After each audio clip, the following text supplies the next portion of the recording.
کبھی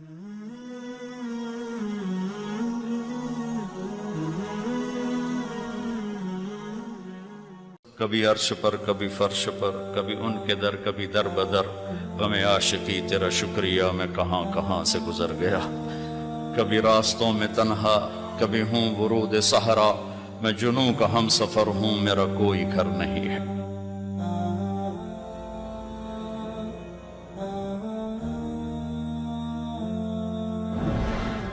السلام علیکم ورحمۃ اللہ وبرکاتہ۔ بسم اللہ الرحمن الرحیم، والصلاة والسلام علی رسولہ الکریم وعلی آلہ وصحبہ اجمعین، اما بعد۔ رمضان شریف کی آمد تھی تو اللہ کے نبی صلی اللہ علیہ وسلم نے اس سے پہلے ممبر پر خطبہ دیا تو انہوں نے فرمایا ماذا یستقبلکم، وہ کون آ رہا ہے، ماذا تستقبلون، تم کس کے سامنے جا رہے ہو۔ پھر آپ نے دوبارہ کہا بڑے ہیبت ناک طریقے سے، ماذا یستقبلکم وماذا تستقبلون، وہ کون آ رہا ہے، تم کس کے سامنے جا رہے ہو۔ سناٹا چھا گیا۔ پھر آپ نے تیسری دفعہ کہا ماذا یستقبلکم وماذا تستقبلون، وہ کون آ رہا ہے، کس کے سامنے جا رہے ہو، کون تمہارے سامنے آ رہا ہے۔ تو حضرت عمر رضی اللہ عنہ کھڑے ہو گئے، وحی نزل، یا رسول اللہ کوئی نیا حکم آیا ہے، کوئی وحی آئی ہے۔ آپ نے کہا لا، نہیں۔ عدو حضر، یا رسول اللہ کوئی دشمن حملہ کرنے لگا اور آپ نے دیکھ لیا ہے تو ہم تیاری کریں۔ آپ نے کہا لا۔ کہا تو پھر کون آ رہا ہے۔ آپ نے فرمایا رمضان آ رہا ہے، شہر رمضان آ رہا ہے۔ اس کو اللہ کے نبی نے فرمایا میری امت کو پتہ چل جائے کہ رمضان کیا ہے تو تمنا کریں کہ سارا سال ہی رمضان ہو۔ اللہ نے ایام معدودات، چند دن رکھے ہیں، تو پہلے 10 دن ختم ہو گئے، جس کو کہ میرے نبی نے کہا کہ پہلا عشرہ رحمت کا ہوتا ہے، اللہ تعالیٰ کی رحمت کے دروازے کھلتے ہیں، آؤ بھائی مانگ لو، لے لو، جتنا چاہیے آ جاؤ۔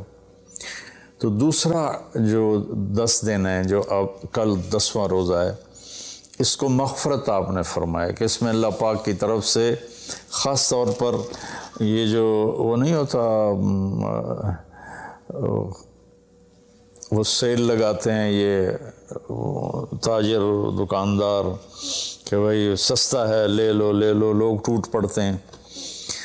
تو حالانکہ ان کا پرانا مال ہوتا ہے اور اس بہانے سے وہ نکالتے ہیں، ورنہ کون آج کسی کا بھلا چاہتا ہے، ہر کوئی لوٹنے کے چکر میں ہی ہے۔ تو اللہ کی طرف سے ایک سیل لگتی ہے، بھائی آ جاؤ بھائی، لیکن شرط یہ ہے کہ توبہ کرو۔ ایک آدمی توبہ نہیں کرتا اور ایک آدمی اللہ کے سامنے جھک کے توبہ کرتا ہے، تو دونوں میں بڑا فرق ہے۔ اگر یہ فرق اللہ نہ کرے تو پھر کربلاؤں کی ضرورت کیا تھی، پھر اللہ کے نبی کے نواسے کو اپنا سر کٹانے کی کیا ضرورت تھی۔ تو پھر تو سنان بن نبی انس جس نے آپ کا سر کاٹا، وہ اور حسین برابر ہو گئے۔ تو توبہ شرط لگائی کہ تم توبہ کرو، میں معاف کروں گا۔ اچھا، پھر میں اللہ کے نبی پہ قربان جاؤں، آپ نے ہمیں بڑی سہولت دے دی۔ آپ نے کہا ما اسر من استغفر وإن عاد فی اليوم 70 مرۃ، جس آدمی سے دن میں 70 دفعہ توبہ ٹوٹی، 70 سے مراد ہے بہت زیادہ، ہو سکتا ہے 200 باری ٹوٹی ہوگا، جس آدمی سے 70 دفعہ توبہ ٹوٹی ہو، یعنی ایک دن میں بہت دفعہ ٹوٹی ہو اور وہ ہر دفعہ توبہ کرے، تو اللہ کی نظروں میں مجرم نہیں ہے۔ ایک گناہ کرے اور پکا ہو جائے، وکھی جیسے سارے کرندے پہن میں کر لیتا کی ہو گیا، یہ بڑا خطرناک جا رہا ہے، یہ نہیں چھوٹے گا۔ لیکن جو گناہ کر کے روتا ہے، ایک آدمی میرے پاس آیا، 2-3 دفعہ آیا، پھر تو ملاقات نہیں رہی، شراب کی عادت تھی، تو اتنے صدمے اور افسوس کے ساتھ مجھ سے کہتا میرے لیے دعا کریں، مجھ سے شراب چھوٹتی نہیں۔ اور ایک دن تو اتنا رویا اس کی چیخیں نکل گئیں۔ تو اس کا معاملہ بہت آسان ہے، اور اگر کوئی توبہ پہ پکا ہو جائے، یہ تو وہ ہے کہ توبہ کرتا ہے توڑتا ہے، کرتا ہے توڑتا ہے، پھر کرتا ہے، پھر کرتا ہے، پھر کرتا ہے۔ ایک دفعہ جاوید چودھری صاحب مجھ سے کہنے لگے کہ آپ تو لوگوں کو گناہوں پہ دلیر بنا رہے ہیں، آپ کا نوکر اگر 3-4 دفعہ غلطی کرے آپ اسے رکھیں گے؟ میں نے کہا چودھری صاحب آپ نے طارق جمیل اور خدا کو ایک بنا دیا۔ میرا تو بیٹا بھی میرے ساتھ جو سلوک کرے گا تو میں کہوں گا میرا پتر اے راہ پیا تے اے زمین پئی تے چھٹی کرو۔ تو میں تو اپنے بیٹے سے گزارا نہیں کروں گا، اس کو فارغ کر دوں گا، تو وہ تو نوکر تو بڑے دور کی بات ہے، وہ اللہ ہے جس کی رحمت اس نے خود رحمتی وسعت کل شیء، کہتا میری رحمت نے ہر چیز کو گھیرے میں لیا ہوا ہے۔ تو توبہ کرتا رہے گا ندامت کے ساتھ، دل کے ساتھ، پھر نفس کے ہاتھوں مجبور ہو کر یا ماحول کے ہاتھوں مجبور ہو کر کچھ کرنا پڑ جاتا ہے، ہو جاتا ہے، پھر وہ توبہ کرتا ہے۔ اس کا معاملہ بہت آسان ہے۔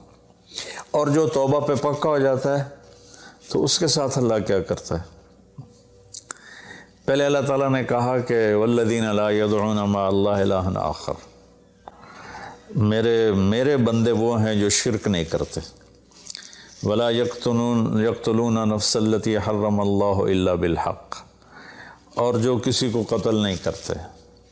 ولا یزنون، جو زنا نہیں کرتے۔ ومن یفعل ذلک یلقى اثاما، جو یہ کام کرتا کرتا مر گیا اس کو بہت بڑا اس کا تاوان بھگتنا پڑے گا۔ یضاعف له العذاب ویخلد فیہ مہانا، فیہا ہے، ہاں یضاعف له العذاب یوم القیامہ ویخلد فیہ مہانا، کہ اگر یہ کام کرتا ہوا ایک آدمی مر جاتا ہے، جیسے قبائلی دشمنیوں میں مارے جا رہے ہیں، اور ان میں قاتل 100 آدمیوں کا قاتل ہے، اپنی موت مر جاتا ہے، تو کہا اس کی تو خیر نہیں ہے۔ لیکن 100 کا قاتل توبہ کر لے، زنا کرنے والا توبہ کر لے، کفر کرنے والا توبہ کر لے، تو اللہ تعالیٰ فرماتا ہے کہ الا من تاب وآمن وعمل عملا صالحا فاولئک یبدل اللہ سیئاتہم حسنات۔ پھر میں کیا کرتا ہوں کہ اس نے جو توبہ پکی کر لیتا ہے، پکی، تو میں کیا کرتا ہوں اس نے زندگی میں جتنے گناہ کیے ہوتے ہیں وہ مٹا کے نیکیاں لکھ دیتا ہوں، ہر گناہ کے بدلے ایک نیکی لکھ دیتا ہوں۔ ایک دفعہ نعیم بٹ صاحب میرے بڑے پیارے بھائی ہیں، دوست ہیں، کہنے لگے مولانا صاحب میری نیکیاں آپ سے زیادہ ہیں۔ میں نے کہا جی میں تو کوئی دعویٰ نہیں کیتا بھائی میریاں زیادہ۔ کہا نہیں، میں لاجک دیتا ہوں۔ کہا ہم نے اتنے گناہ کیے ہیں کہ جس کی حد کوئی نہیں، شوبز کی دنیا میں تھے وہ، تو اب میں نے کر لی پکی توبہ، تو آپ کی نیکیاں اتنے نہیں جتنے میرے گناہ ہیں، وہ سارے لکھے گئے نیکیوں میں، تو میری نیکیاں آپ سے بڑھ گئی۔ میں نے کہا بڑی زبردست آپ نے لاجک دی ہے، بالکل ٹھیک ہے، اللہ پاک جس کو جتنا چاہتا ہے دیتا ہے۔ تو توبہ پر اللہ تبارک و تعالی ہر شے معاف کر دیتا۔ کہ یہ مہینہ مغفرت کا ہے، بخشش کا، یہ مطلب نہیں کہ بھائی ڈنڈے بھی مارتے رہو اور اللہ بخشش کر دے گا۔ اللہ تعالیٰ جس کو چاہے معاف کر دے، اللہ کی رحمت کسی شے کی حقوق العباد معاف کر دے، حقوق اللہ معاف کر دے، اللہ کو کسی چیز کی کوئی رکاوٹ نہیں ہے، لیکن اس کا قانون ہے ان رحمت اللہ قریب من المحسنین، میری رحمت ان لوگوں کے قریب ہے جو عمل کو خوبصورت بنا کے پیش کرتے ہیں اس کی بارگاہ۔ تو ایک صحابی جنہوں نے حضرت حمزہ کو قتل کیا، حضرت حمزہ رضی اللہ تعالیٰ عنہ علیہ السلام، وحشی رضی اللہ تعالیٰ عنہ، اللہ کے نبی نے مکہ فتح کیا تو ان کے قتل کا حکم دے دیا کہ جہاں ملے قتل کر دو، تو وہ بھاگ گئے طائف۔ ان کو کسی نے کہا جو آ کے کلمہ پڑھ لینا اس کو معاف کر دیتا، اور جو آ کے معافی مانگے اس کو معاف کر دیتا۔ تو کہنے لگے میں نے منہ چھپایا اور چپ کے راستوں سے مدینے پہنچا، اللہ کے نبی مسجد میں ایسے اپنے دھیان میں بیٹھے تھے، میں نے کہا اشہد ان لا الہ الا اللہ واشہد انک رسول اللہ، تب ایسے ہوئے تو ان کا چہرے سے کپڑا ہٹایا، تو کہنے لگا مجھے امان چاہیے، امن چاہیے، میں امن کا طلبگار ہوں۔ تو آپ نے فرمایا اواشیون انتا، تو وحشی ہے؟ کہا جی ہاں۔ کہا میرا دل تو تھا کہ تم مجھ سے امن طلب نہ کرتا اور میں تیری گردن اڑا دیتا، لیکن میرا رب کہتا ہے کہ وَإِنْ أَحَدٌ مِّنَ الْمُشْرِكِينَ اسْتَجَارَكَ فَأَجِرْهُ حَتَّى يَسْمَعَ كَلَامَ اللَّهِ۔ اگر کوئی آ کر مشرک آپ سے پناہ چاہتا ہے تو اس کو آپ پناہ دیں، تو تجھے پناہ ہے، کچھ نہیں، بول بیٹھ۔ تو کہنے لگا میرے کچھ سوال ہیں۔ آپ نے کہا کیا؟ پھر کہنے لگا مجھے امن تو ہے نا، مجھے کہیں گے تو کچھ نہیں۔ آپ نے کہا نہیں کچھ نہیں کہتا، آپ کا رب کہتا ہے جو شرک کرے، قتل کرے، زنا کرے وہ جہنم میں جائے گا، جو میں نے ابھی آیت پڑھی۔ تو میں نے تو یہ سارے کیے ہوئے ہیں، تو کیا میرے لیے گنجائش ہے؟ آپ نے کہا اللہ کہہ رہا الا من تاب وآمن وعمل عملا صالحا فاولئک یبدل اللہ سیئاتہم حسنات وکان اللہ غفور الرحیم، کہ اللہ تعالیٰ فرما رہا ہے جو توبہ کر لے، جو ایمان لے آئے، جو اچھا عمل کرے تو اللہ معاف کر دے گا۔ وہ کہنے لگا ایمان بھی لاؤں، توبہ بھی کروں، اچھا عمل بھی کروں، یہ تو بڑی سخت شرطیں ہیں، کوئی اور آسان اس سے راستہ ہے؟ تو آپ نے کہا ہاں، اللہ تعالیٰ کہتا ہے کہ ان اللہ لا یغفر ان یشرک بہ ویغفر ما دون ذلک لمن یشاء، میں شرک معاف نہیں کروں گا، باقی جس کو چاہوں معاف کر دوں۔ تو اس پر کہنے لگا وحشی آپ مجھے قتل تو نہیں کریں گے نا، مجھے امن تو ہے نا؟ آپ نے کہا ہاں ہے۔ کہا اچھا اگر وہ یہ کہتا ہے کہ میں شرک معاف نہیں کروں گا، باقی جس سے چاہوں معاف کروں، اگر مجھے معاف نہ کیا تو مجھے کلمہ پڑھنے کا کیا فائدہ؟ تو پھر آپ نے تیسری آیت اس کے سامنے پیش کی، کیا میرے نبی کا ظرف ہے چچا کے قاتل سے کیسی بات کر رہے ہیں، اور ایسی بے دردی سے قتل کیا گیا، ناک کاٹ لیا گیا، کان کاٹ لیا گیا، پیٹ چیر دیا گیا، کلیجہ ہندا نے چبا لیا اور سارا آنتیں نکال کے باہر پھینک دیں، اور آپ ان کی میت پر اتنا روئے تھے کہ آپ کی ہچکیاں لگ گئیں۔ تو اللہ نے جبریل کو بھیجا کہ جاؤ میرے محبوب سے کہو کہ آپ روئیں نہیں، ہم نے حمزہ کو عرشوں پہ لکھ دیا ہے، حمزہ تو اسد اللہ و اسد رسول ہی، حمزہ اللہ اور اس کے رسول کے شیر ہیں، ہم نے عرش پہ لکھوا دیا ہے۔ تو کہنے لگا اگر مجھے معاف نہ کیا تو پھر مجھے کلمہ پڑھنے کا کیا فائدہ؟ تو پھر آپ نے تیسری آیت اس کے سامنے پیش کی، یا عبادی الذین اسرفوا علی انفسہم لا تقنطوا من رحمت اللہ ان اللہ یغفر الذنوب جميعا انہ هو الغفور الرحیم۔ اے میرے نافرمان بندو، کتنا پیار سے بلایا نافرمانوں کو، اور میرے کہا، میرے اب آدمی سگی اولاد کو کہتا تو میرے چنے جمع ہیں، جب وہ نافرمان ہو جائے تو وہ اللہ تعالیٰ کافروں سے کہہ رہا ہے، نافرمانوں سے کہہ رہا ہے اے میرے نافرمان بندو جنہوں نے اپنے اوپر ظلم کیا، تم گھبراؤ نہیں، تم توبہ کرو، میں سارے معاف کر دوں گا۔ کہنے لگا ہاں اے گل ٹھیک۔ پھر اس نے کلمہ پڑھا تو اللہ کے نبی نے پھر فرمایا اچھا یہ تو بتا یار، میرا چچا تو شیر تھا، تو نے کیسے قتل کر دیا؟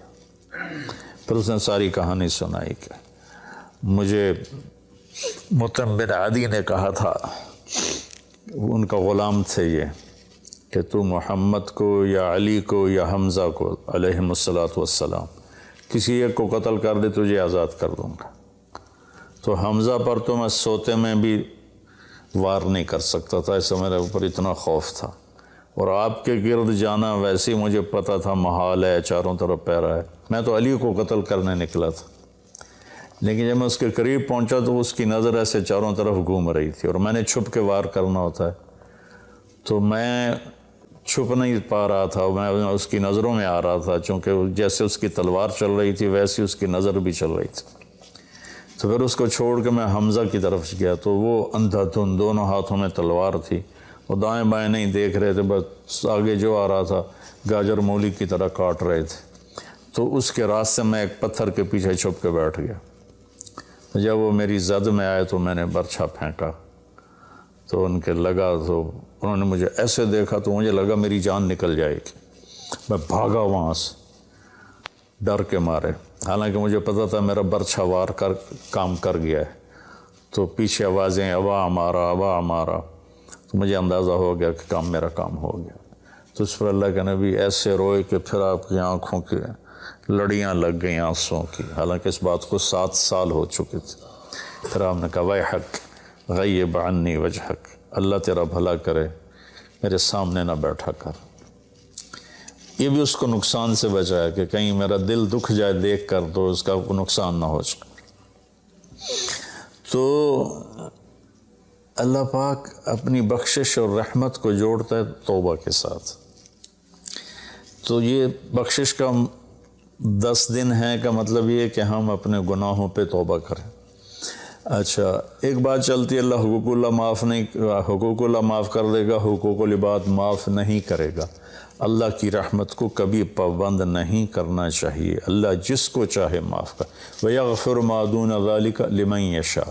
ہاں، حقوق العباد کی عدالت بڑی سخت ہے، حقوق اللہ کی عدالت نرم ہے، حقوق العباد کی عدالت سخت ہے، اس میں وہ بندہ بھی انوالو ہوگا جو مظلوم ہے، تو وہ پتہ نہیں معاف کرے نہ کرے، لیکن اللہ اس کو اپنی طرف سے دے کر اور اسے معاف کر دے، یہ اللہ کو قدرت۔ ایک آدمی نے 99 قتل کیے بنی اسرائیل میں، اللہ کے نبی نے فرمایا، اور سارے ظلم کے قتل تھے، ناحق۔ ایک قتل کرو تو قرآن میں بھی پڑھ کے سنایا کہ جہنم کی آگ ہے۔ ہمارے علاقوں میں قبائلی دشمنیاں، خاندانی دشمنیاں اور سیاست کے نام پہ دشمنیاں، زمین پر لڑائیاں، زمین وہیں پڑی رہتی ہے، دونوں طرف کے خاندان ختم ہو جاتے ہیں، مارتا کوئی ہے، قتل کسی اور کو کرتے ہیں، اور یہ سلسلہ ایسا چلتا ہے کہ خاندانوں کے خاندان ختم ہو جاتے ہیں، اور آگے آخرت بھی برباد ہو جاتی ہے کہ جو بچ گیا مر گیا وہ بھی جہنم میں جائے گا کہ اس نے کتنے بے گناہوں کو قتل کیا یا کروایا، قتل کروایا۔ میرے نبی کا فرمان ہے ایک آدمی کے قتل پر پوری دنیا کٹھی ہو جائے، ہاں بھئی مار دیو، اور مارنا تو ایک گولی نال ٹھا ہو جانی ہے، تو 7 ارب انسان کہہ رہے ہیں انہوں مار دے، اور مارنا بے گناہ ہے، وہ آدمی قتل کا حقدار نہیں، تو اس کو اگر قتل کر دیا تو اللہ اس ایک کے بدلے 7 ارب کو جہنم میں ڈال دے گا۔ اب یہ ہمارے قبائلی علاقوں میں اتنی لڑائیاں ہیں، اتنے قتل ہیں، نماز پڑھتے کو گولی مار دیتے،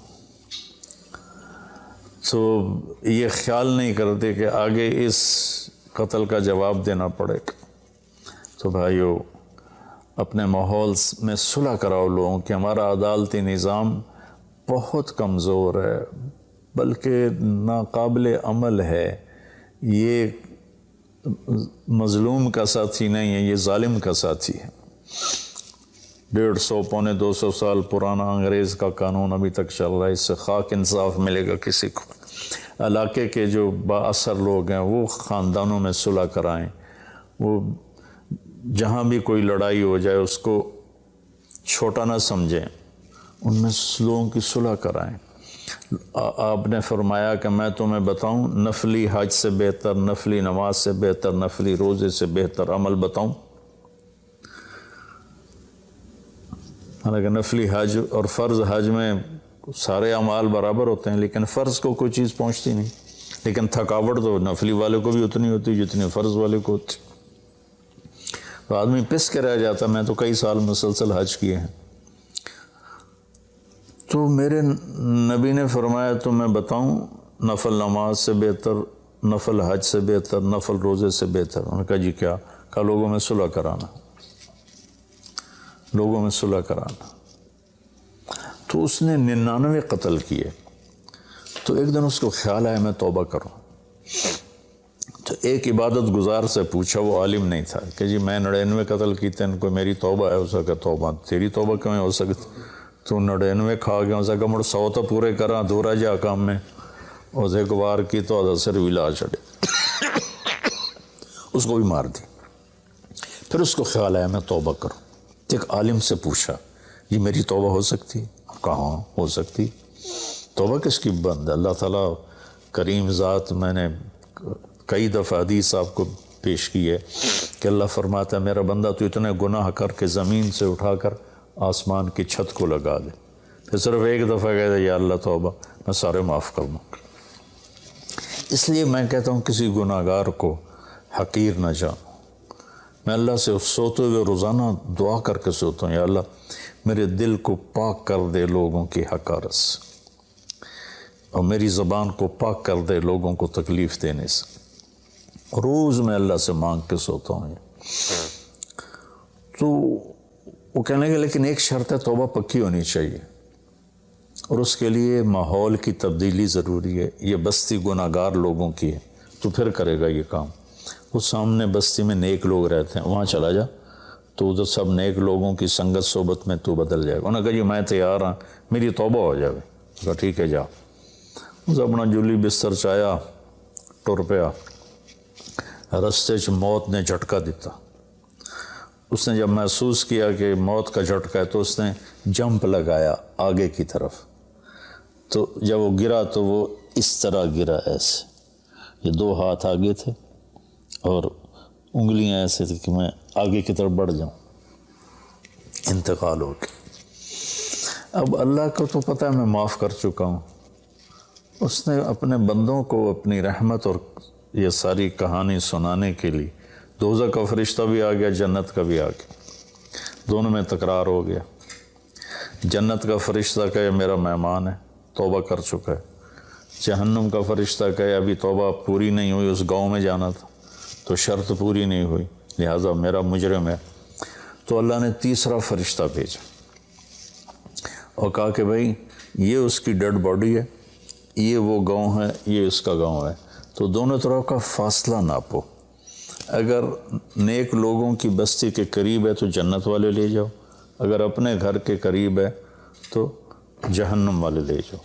فزیکلی وہ اپنے گھر کے قریب تھا اور بستی سے، نیک لوگوں کی بستی سے دور تھا۔ جب وہ ناپنے لگے تو اللہ نے اس زمین سے کہا سکڑ جا، اور اس زمین سے کہا پھیل جا۔ یہ پھیل گئی، یہ سکڑ گئی تو نیکوں کی بستی کے قریب، اللہ نے کہا لے جاؤ، جنت والے لے جاؤ۔ تو اللہ تو ایسا کریم ہے، ہم نے اللہ سے ڈرا کے لوگوں کو بھگا دیا ہے۔ ایک پڑھا لکھا نوجوان تھا، کہنے لگا تسی مولویاں نے ساڑھے کو رب بھی کھو لیا، اتنا ڈرایا جے کہ اسی ڈر کے ہی دوڑ گئے ہیں۔ تو اللہ تو سراپا رحمت ہے، شفقت ہے، رحیم ہے، کریم ہے، اس کی رحمت کی کوئی حد نہیں۔ لیکن بھائیو، جیسے اللہ کا ایک قانون ہے کہ اچھا اور برا برابر تو نہیں ہوتا نا۔ ہم دنیا میں بھی دیکھتے ہیں کہ ہم اچھے اور برے کو ایک جیسا نہیں سمجھتے، تو ہم توبہ کریں، لوگوں سے توبہ کروائیں، تو انشاءاللہ ہم اللہ کی بخشش کے سائے میں آ جائیں گے۔ السلام علیکم۔